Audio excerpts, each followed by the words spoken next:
మీ అందరికీ నా హృదయపూర్వక వందనాలు. చెమ్మగలిగిన దేవుని పిల్లారా, మీ హృదయాలు వెలిగించే మాటతో ఎక్కువనే మీ అద్దెకు వచ్చి ఉన్నాను కనుక మీరు నేను కలిసి ప్రభు మాటలు ధ్యానం చేసుకుందాం. ప్రభు మాటలు ధ్యానం చేసుకోబోయే ముందు రాత్రి కాలం నుంచి మిమ్మల్ని, మీ కుటుంబాన్ని, మమ్మల్ని, సంఘాన్ని, భూమి మీద ఉన్న ప్రతి బిడ్డని జ్ఞాపకం చేసుకొని ఎన్నో మేలు ఉపకారాలు చేసిన దేవుడికి, మన ప్రభు మన రక్షకుడైన యేసుక్రీస్తు వారి నామములో శిరస్సు వంచి వందనాలు తెలియచేసుకుంటూ ఈ దినం మన ఆత్మలకు ఆహారంగా ఏ మాటలు నియమించాడు ఆ మాటలు ఒకసారి మనం ధ్యానం చేసుకుంటే, దేవుని పిల్లరా, రోమీలకు రాసిన పత్రిక 14:11 ఒక మాట రాయబడింది.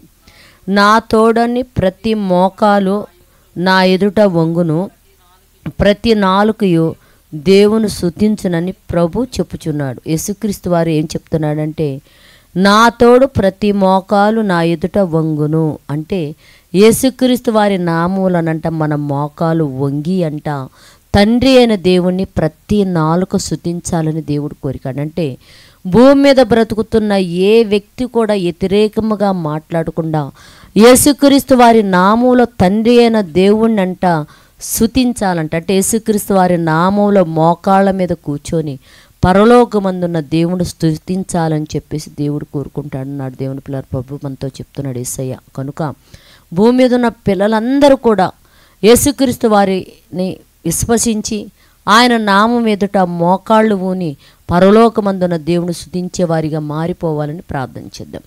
పరిశుద్ధుడా, జీవము కలిగిన మా పరలోకపు తండ్రి, నాయనా నీ కృప కలిగిన నామానికి వందనాలయ్యా.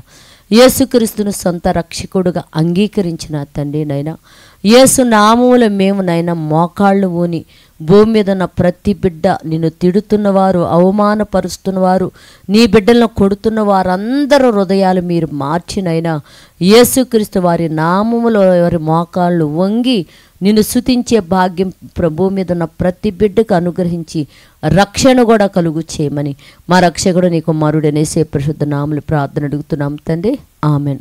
మీ అందరికీ నా హృదయపూర్వక వందనములు, ధన్యవాదాలు.